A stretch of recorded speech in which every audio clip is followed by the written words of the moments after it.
this program is one thing that aligns with the president's vision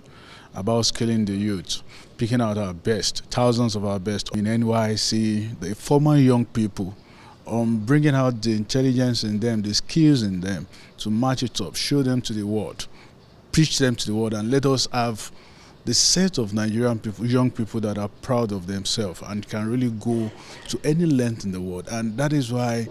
the organization, the body, has been working with Nigerian Ministry of Education, Youth Development, information to bring all these young people, and it's going to happen in Lagos. And everybody to connect with a lot of innovators,